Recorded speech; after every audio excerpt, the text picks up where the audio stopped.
Hello everyone, welcome to T-Top Podcast. Today we're going to be going through chapter 4 of the book of Daniel. So I always do it. It's Daniel. I'm using this. Recently, in previous chapters, we've seen people being thrown into furnaces, people not bowing down to statues, Idiots. people interpreting dreams and being exiled from their hometowns. And I believe this time we will be seeing more dreams, but we're going to read it and interpret it today. And so the idea is that we learn to interpret the Bible as we go. So, who would like to read on this particular occasion? Feel free to skip this bit because the Bible verse is going to pop along up here somewhere, David. Oh, no, there's too much editing. You ain't getting nothing. You're getting nothing. Just listen False information. and read along in your own. I recommend Bible Gateway. It's a great app. I use it all the time. I read the Bible all the time. It's my favourite book in the Bible. Is the whole Bible. Silence, Donald. All right. Okay. Who would like to read? I can't read, so one of you do. Okay. Let's see how long this chapter. Oh, damn. It's long. Would you like to It's split actually it? not too bad. It's not that. 37 verses. Would you like me to start reading at 19? I like the sound of my voice. Did you say Okay, you read the whole thing. Go ahead. Chapter 4. Yeah. How many? Why am I on Ezekiel?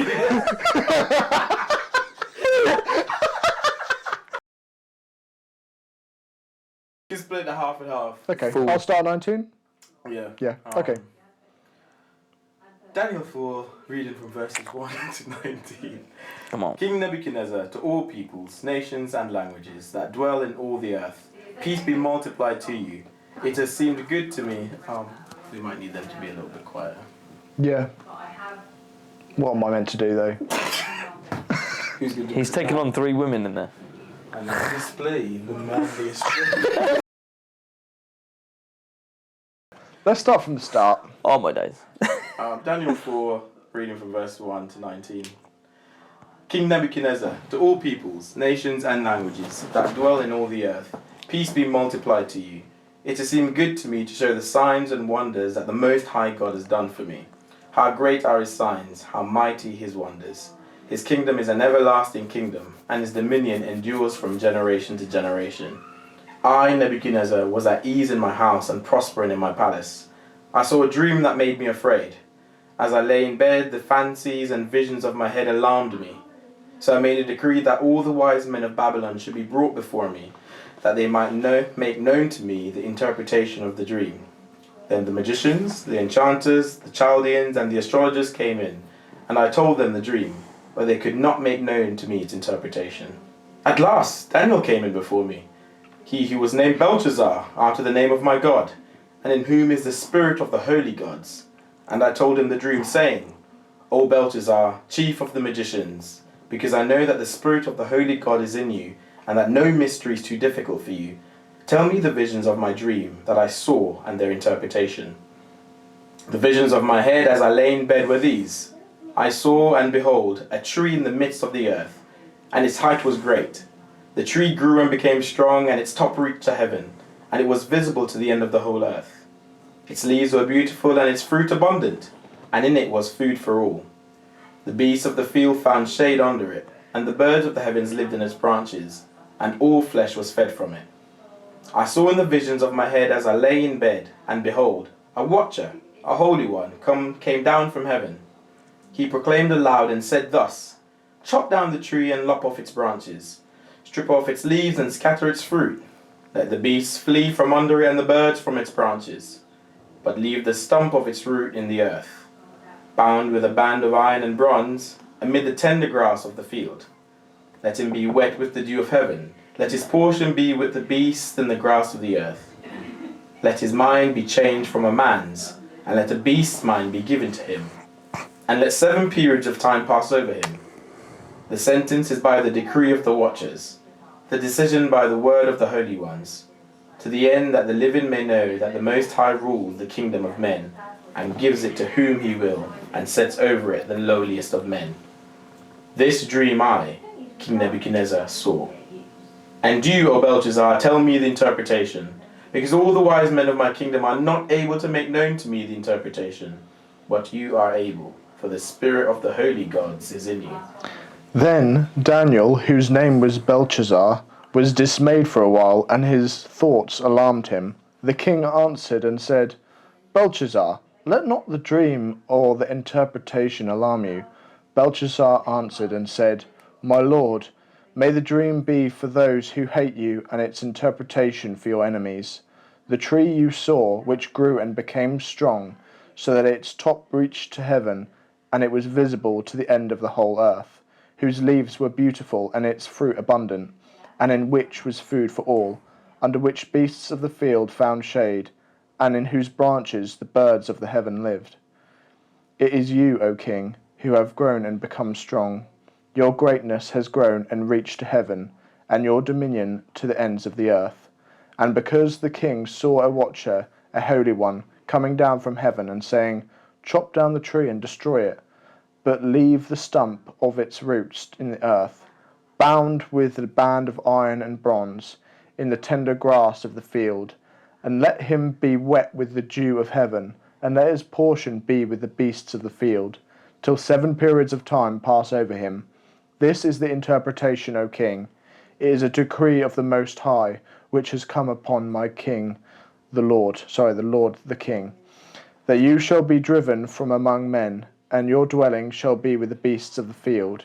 You shall be made to eat grass like an ox, and you shall be wet with the dew of heaven, and 7 periods of time shall pass over you, till you know that the Most High rules the kingdom of men, and gives it to whom he will. And it was commanded to leave the stump of the roots of the tree. Your kingdom shall be confirmed for you from the time that you know that heaven rules. Therefore, O king, let my counsel be acceptable to you. Break off your sins by practicing righteousness, and your iniquities by showing mercy to the oppressed, that there may perhaps be a lengthening of your prosperity. All this came upon King Nebuchadnezzar at the end of the 12 months. He was walking on the roof of the royal palace of Babylon. And the king answered and said, Is not this great Babylon which I have built by my mighty power as a royal residence, and for the glory of my majesty? While the words were still in the king's mouth, there fell a voice from heaven, O King Nebuchadnezzar, to you it is spoken. The kingdom has departed from you, and you shall be driven from among men, and your dwelling shall be with the beasts of the field, and you shall be made to eat grass like an ox, and 7 periods of time shall pass over you, until you know that the Most High rules the kingdom of men, and gives it to whom he will. Immediately the word was fulfilled against Nebuchadnezzar. He was driven from among men and ate grass like an ox, and his body was wet with the dew of heaven, till his hair grew as long as eagle's feathers, and his nails were like birds' claws. At the end of the day, I, Nebuchadnezzar, lifted my eyes to heaven, and my reason returned to me, and I blessed the Most High, and praised and honoured him who lives forever. For his dominion is an everlasting dominion, and his kingdom endures from generation to generation. All the inhabitants of the earth are accounted as nothing, and he does according to his will among the hosts of heaven, and among the inhabitants of the earth, and none can stay his hand, or say to him, What have you done? At the same time my reason returned to me, and for the glory of my kingdom, my majesty and splendour returned to me. My counsellors and my lords sought me, and I was established in my kingdom, and still more greatness was added to me. Now I, Nebuchadnezzar, praise and extol and honour the King of heaven, for all his works are right, and his ways are just, and those who walk in pride he is able to humble. Wow. As if he says that. I didn't know that he says that. I didn't know he says it in those terms, like the king who endures forever, he says, doesn't he? Where does he say that? For his dominion is an everlasting dominion. He admits that he now understands that his reign is completely in the hands of God, right? He's complete, like Nebuchadnezzar's reign is completely in the hands of God. Like, and he now knows it as well. I think he should have known it before, but now God's humbled him We just clocked that guy was eating grass. What? Cow. Man was out eating. All of that, and you're like, Man was guys, did you catch this bit? He was eating grass. An ox, I believe, is the term used. Just an ancient way to say cow, innit? In it. Look it up. That's how old people said cow, innit? Ox. Most likely. Should we start at the start? Or is anything particular An ox that... is a castrated bull. Is it actually? Oh, really? So, if we start at the beginning... The beginning. To the Begin at the beginning. He starts by proclaiming how great are his signs because he's just witnessed people being taken out of a furnace, right? And being alive. So he's saying how great are his signs, how mighty are his wonders. His kingdom is an everlasting kingdom, and his dominion endures from generation to generation. So, Like that, yeah. so he starts like that, and it ends like that, this chapter, which is really weird. Because it's like he was pretending to know the lesson, but he doesn't act as if... Because obviously God gets annoyed because he says that... Well, Nebuchadnezzar says, oh, look how great this city that I've built is. Where does he say that? Verse 30. Is it not the great Babylon which I have built by my mighty power as a royal residence and for the glory of my majesty? Isn't it crazy how, sorry. Go on. Chapter 4 is written from Nebuchadnezzar's point of view. I think that... Yeah, that is crazy. Because the rest has been written, I guess, supposedly from Daniel's perspective. I don't know, let me look back in chapter 3. It changes in verse 28. Or in chapter 3. That's verse 4, 28. And maybe 19, or maybe 19. No, still... Yeah, you're still right. Until verse 28, I think. And then... Yeah, and then it's from someone, a witness's point of view. But yeah, I think that is... The problem is that he hadn't been humbled. And he hadn't realised that God has actually established Babylon as well. And that is something that he doesn't realise, is that he's established it and he can bring it to its knees. And, lay it low if he wanted to. It's crazy because all Nebuchadnezzar has seen so far, you'd have thought he would have already humbled himself and come to really worship God. We don't know if he's even worshipping God here. Yes, he's kind of singing his praises. That's just the same old thing though throughout everyone. It's that constant, like, you're like, it's like people talk about, the disciples. It's like disciples, apostles, and they, it's like, how can you still not believe? How can you still not believe? But so you can see it. You can see it over and over again. You're still doubting. Still, it's the same I think he's thing. got a bit of a twisted view of God though. If you look at verse 9, it says, O Belshazzar, chief of the magicians, because I know that the spirit of the holy gods, that's gods, plural, is in you. He still doesn't get He it. doesn't get who God is still. No. He says gods. He doesn't actually get who Yahweh is. I wonder if he's confused about the fourth figure in the flames. I think there's just such, like, you think of, you read earlier in the verse, when he summons Daniel. Is it earlier or after? Oh yeah, I said to Belshazzar, finally Daniel came to my presence and I told him, he is called Belshazzar after the name of my God. And the spirit of the holy gods is in him. He's still worshipping, he's still a polytheist. Polytheist. Yeah. So he doesn't actually see Yahweh as the one true God. He doesn't actually see that Yahweh is the only one deserving of his entire worship and life. Yeah. That's the big problem going on here with Nebuchadnezzar, isn't it? Yeah. He's actually just seen wonder after wonder with Daniel and his mandem, Shadrach, Meshach and Abednego. And he's still out here talking about other gods and worshipping them. Isn't it something interesting about human nature that you have all of these, like, so a good thing that Daniel did was interpret his dream for him, right? And he sees the goodness of God from saving them from the fire. But it takes something like humiliation and suffering to trigger something in our brain. It's like you want to take the benefits.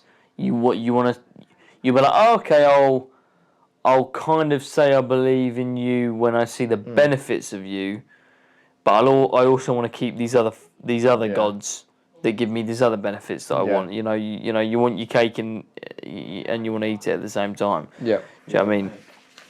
Something needs to happen in his heart, and something needs to happen, I think, spiritually with his eyes to see who God is.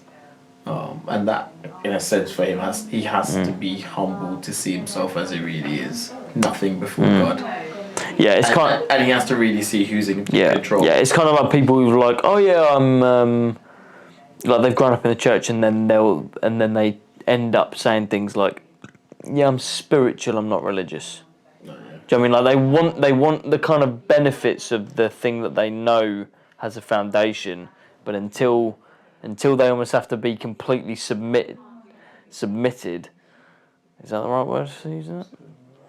Until they are submitted, they won't give God their full kind of praise with it. Yeah.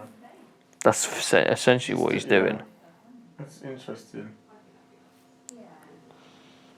Because like he knows Daniel's the only one who's going to be able to interpret these dreams, and yet he's called already before Daniel all the magicians, all the enchanters, all the astrologers, all the diviners, and he's already told them the dream before Daniel. Yeah. I know this is not this chapter, but chapter 5, verse 22. Sorry, illegal Bible. I thought it was a lot when we were on 17. Verse 22, and it says, "And you, his son Belshazzar, have not humbled your heart, though you knew all this. But you have lifted up yourself against the Lord of heaven, and the vessels of his house have been brought in before you, and you and your lords and your wives and your concubines have drunk wine from them, and you have praised the gods of silver and gold, of bronze, iron, wood, and stone, which do not see or hear or know, but the God in whose hand is your breath, and who are all your ways you have not honoured." And then, obviously, the writing of the wall says, obviously, that you're all going to die, basically. So he even from this, I thought he did, but no, he doesn't. He doesn't learn his lesson. That's why I was checking, is whether he learns his lesson before I went too hard on the point about being humbled. But no, King Belshazzar has every single opportunity to change his mind. He's shown nice things. God does it the hard way as well, and humbles him. And as yet, still, I mean, it goes to show how far and what lengths God will go to reveal himself, and people are still ignorant as to who he is and refuse. There's a lot of grace for Nebuchadnezzar. Yeah. Verse 34, at the end of that time, I, Nebuchadnezzar, raised my eyes towards heaven, and my sanity was restored. That's grace. Yeah. It's when he looks up to acknowledge God that his sanity is restored, isn't it? Yeah. And then his praise comes, but it's obviously clearly only short-lived. Oh, David could have left it on a cliffhanger to be like, has Nebuchadnezzar really repented? I'm sorry, guys. David. I just ruined it. But think, what about everything else that happens in chapter 5? Like, Don't ruin it, David. You're not going to tune in for chapter 5. You tell them now what's happening in chapter 5. This is not a good example of Christian masculinity, I'm just saying. So, I mean, Daniel 4's only 17 verses, for goodness sake. I thought we were there's something to be said for a man who constantly rejects God's revelation, and he becomes a beast. Sorry. What? That's how you said it, as a matter of fact. blunt Eastern European. Oh, I can't help it. Just becomes a beast. A beast. It's like just like a stern warning. Look what happens to men who reject Yeah. They eat grass. That's literally what it's. That is what it's like being in this family. They are just blunt. You want to become an ox who eats grass? Continue rejecting God. You want to have talons as long as eagles? Continue rejecting God. See what happens. Watch This me, is how watch you me start laugh. preaching the gospel to people. I could save you, but I won't. We could read Romans 3 and say, want all your men hair have to be fallen as- short of the glory of God, but no, talons you shall have, grass you shall eat, lest you repent. You want feathers like that of an eagle? Continue rejecting God. There's no application there, guys. There wasn't, I was right in saying that, Toxic masculinity. No, I was right. Was like. I was right in saying that there's something to be said in a loss of what our humanity is meant to be based on. We're meant to have a relationship with God. We're meant for that connection. And when you lose it, we may as well be like the animals. Do you hear me now? Put on our parade. Damn it. He's going to splash Yeah, I know. Absolutely nailed it. So without God, without that No, that's part no, of that us, is good. That is it's Say it really, again. yeah. Say it again for the people in the back. without women gossiping. without the morals and the connection with God, you're losing a part of yourself which you need to be grounded. If you don't have that, You're part losing of your yourself. humanity. Yeah, we were designed for a relationship with God, and when you lose it, you have moral absurdities that happen because anything goes now, and so we may as well be just like the animals. If you don't live in his image, he will give you a new image. That of an ox. An oxen. The golden calf. Okay, yeah. No, I'm joking, but Yes. that was a joke. That was a joke. Yes. The record show that's a stretch. That was a stretch. But my earlier point. Yeah, still point stands. It still stands. Yeah. We move, Yeah, no, it's a good. We move away from relationship with God and worshiping Him, and we might as well be like the animals. Yes. What else is there to glean from this passage? I was just going to say that that profession of faith, not of faith, but in verse 3, obviously he says these things of how great are his signs, how mighty are his wonders, and his kingdom is an everlasting kingdom. And then he goes on in verse 8 to then verse 7 to rely on all the magicians and astrologers again. When it doesn't work, it didn't work last time, and he needed Daniel the previous time as well. And he knows that God is most high, and so he's repeating all his mistakes again, which, it shows that he's completely missed the point. I wonder if he adds anything into his second profession in verse 35. Yeah, he does. So he adds in all the inhabitants of the earth are accounted as nothing, and he does according to his will among the hosts of heaven, and among the inhabitants of earth, who can stay his hand, and who can say, what have you done? So he's learning more about who God is. Is it enough just to learn about who God is? Just to have the head knowledge of who God is, yeah. Yeah, There's a difference between knowing who someone is and knowing them. yeah. And he's not following God. He's even like, because you push down even further. Verse, is it 37? Now I, Nebuchadnezzar, praise and exalt and glorify the King of heaven, because everything he does is right and all his ways are just. And those who walk in pride, he's able to humble. He's clearly talking about himself as well. Is that enough? No. Is that enough? So is what he's saying? Is that, like, in the sense of, is that... And that seems the way he's saying that, I mean, and we're reading it as well, it's not like you can hear the tone, so you're having to really try and understand, you're just reading the words, you're not getting any tone, what they're saying, whether it's genuine. Thinking, chapter 4, is Nebuchadnezzar really had a change of heart? Is he really now going to be following the God of Daniel? Is he really going to cast aside all his other idols and pagan gods. Is he really got it now? That's kind of where you left at chapter 4, isn't it? He recognises that all his ways are just and right. I think the key thing is actually at the end. I think it's that last bit where he mentions pride, because you don't often see people, when he says, and he is able to humble those who walk in pride. Now that's quite a thing to say. Though you don't actually often hear, you often hear people when they're like praising a god or whatever, they're like, oh yeah, he does this and he does this and he takes down enemies, blah blah blah blah blah. But we humble those who walk in pride, because pride is something that people will tend to love. Yeah, they won't tend to have it as a negative. Whereas he's clearly making it a negative here. He will humble those who walk in pride.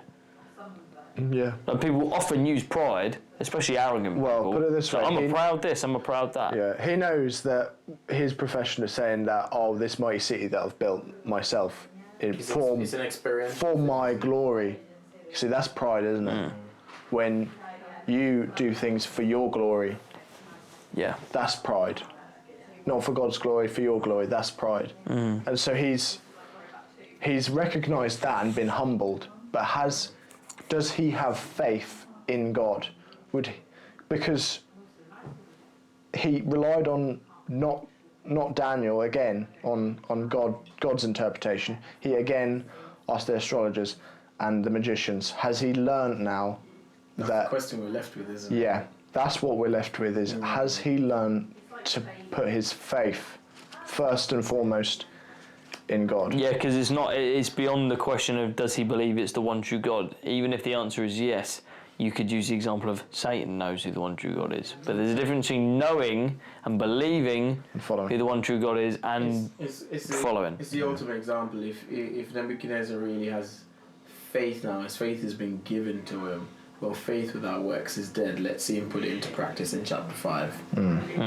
That's where we're left, because if he's really come to faith in Daniel's God, we're going to see that work out in chapter 5. If not, probably going to see the same thing again. You know what I mean? Yeah. But it's interesting, because you see what, from Daniel so far, we see what real faith looks like. Yeah. It's Daniel who gets in the lion's den. It's Daniel who prays knowing he's going to get chucked in the lion's den. It's Shadrach, Meshach and Abednego who knows if we do not bow down to this massive golden statue, there is a punishment. Yeah. That's their works. They're putting their faith into work. It means even in this situation, I'm going to trust God. Yeah. I'm going to trust Yahweh, the one who delivers, the one who's led the people through the Exodus. Faith means walking into these situations knowing God's got a better plan and a purpose for me. And it means I'm going to, in a sense, test my faith and grow it. Because as I go through these situations, I get to know more of God. And I get to know more of how faithful He is. Yeah.